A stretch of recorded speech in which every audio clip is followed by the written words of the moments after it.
Greetings and welcome to Cyber Focus, your source for international business information. My name is Jimmy Bettcher and our guest today is Xiaoyun Yu. Xiaoyun is an associate professor of finance and Arthur M. Weimar faculty fellow here at the Kelley School of Business. She obtained her PhD in finance from the Carlson School of Management at the University of Minnesota. Her research interests are in the areas of theoretical and empirical corporate finance.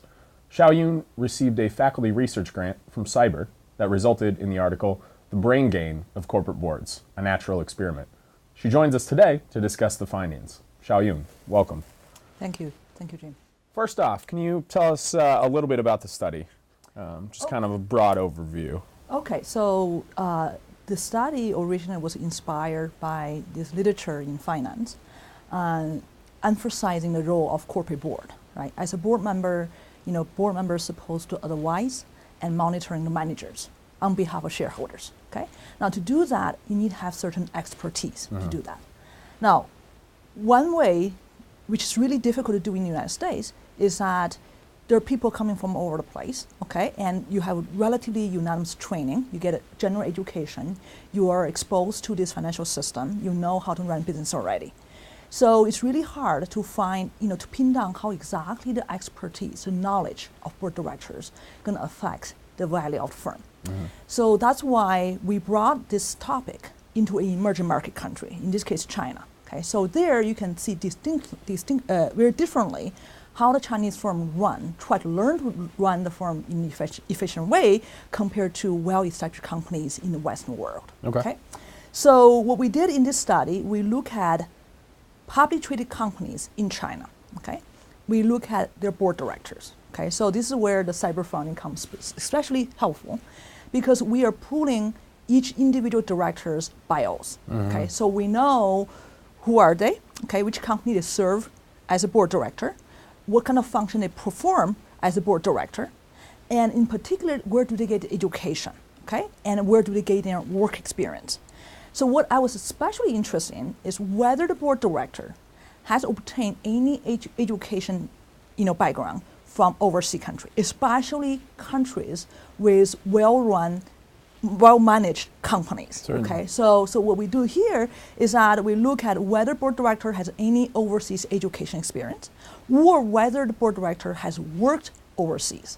Okay, so and that actually is an advantage to do that in China because there's much more detailed information involved in their bios, which you can never find in the United States.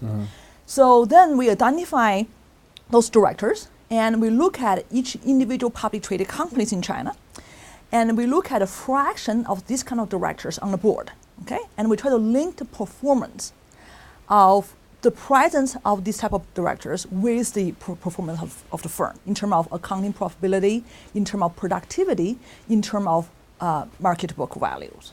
So that's basically the nutshell what the paper is doing. Yeah. How common is this return migration in terms of That's China? actually a very good question, because that's actually linked to another very long econ literature about this brain drain literature. So basically, in the development economics, people were really worried about how developing countries can move upwards, right, to get a further development. Now, to do that, you need a human capital, right? So we know lots of developing countries send their people to developed countries to learn expertise.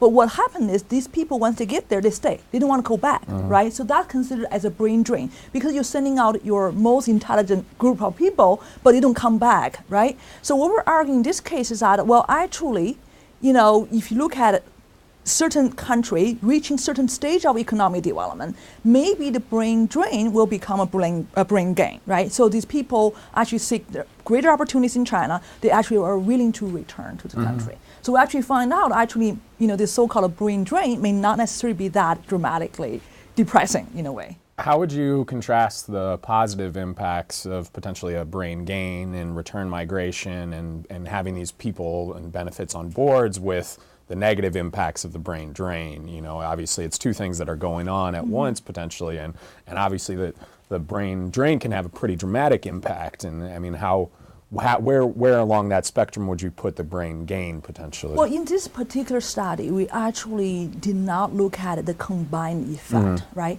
Because my estimation is probably going to take a long time before it can reach that. If I recall, in the case of China, starting late 1970s, the Chinese government implemented this policy sending the smart Chinese overseas study.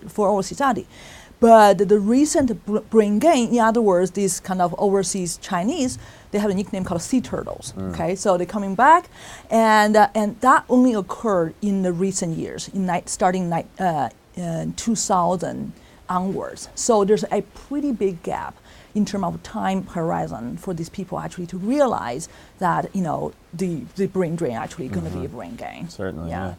Well, I guess kind of a key question, what did you guys find in the study? Well, it's very interesting. What we find here is that when the board of the Chinese publicly traded companies had a larger fraction, the greater portion of the directors with overseas working or overseas education experience, you're going to see greater improvement in the company's performance in terms of accounting performance, return on assets, in terms of market value of equity, in terms of the productivity, the overall productivity of company.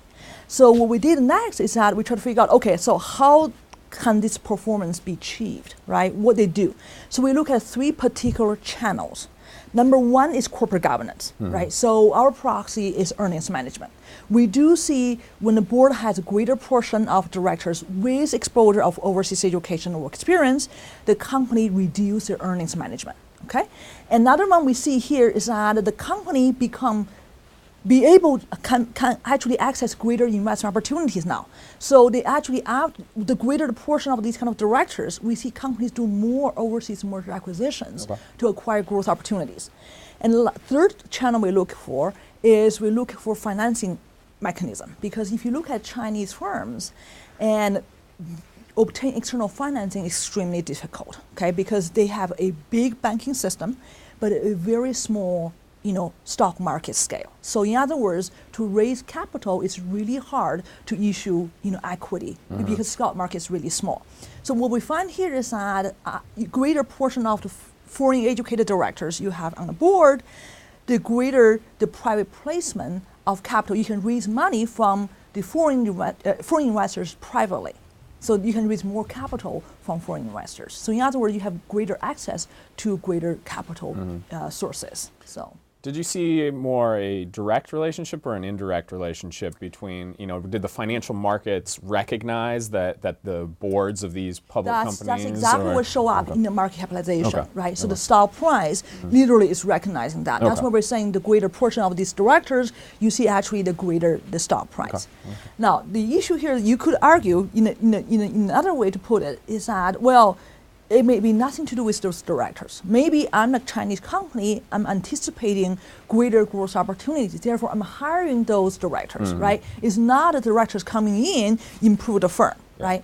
So this is actually what we do, little bit academically, we use some kind of instrumental variable approach, trying to disentangle the reverse causality issue, okay? So what's interesting in this case, in China being a very interesting research setting, is that they have lots of the policies, okay? So we need some sort of a variable, some kind of a policy implications would affect the supply of this kind of human capital, but it's not going to affect the firm directly, right? So that's where they're going to help us disentangle, whether it's the firm, which is good already, or whether the directors actually help the firm to improve, right? So what happened here is that in 2001, the Chinese government officially issued a nationwide policy encouraging, using all sorts of means, right? Personal gains, whatever, to encourage those sea turtles going back to China, okay? So we're going to use that. That's going to affect the supply of these directors to Chinese company, but it's not going to affect individual firms in China, right?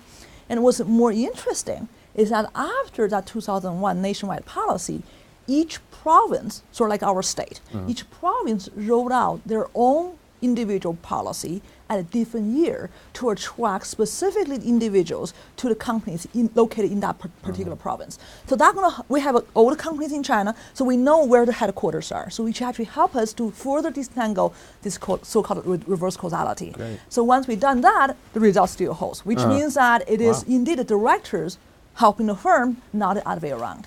Well, if you had one key takeaway or the most important point from your entire study, what would it be? Okay, let's say in light of policy implication, they should, from emerging market, actually they should send out more talent people to develop countries. And that's one way, because eventually the brain drain gonna come into brain gain as the country develop. Great. Xiaoyun, thank you so much for joining us today. We really appreciated your insights. Thank you for having me. Thank you for tuning in. If you have topics that you'd like to discuss in a future episode of Cyber Focus, please contact the Center for International Business Education and Research here at the Kelley School.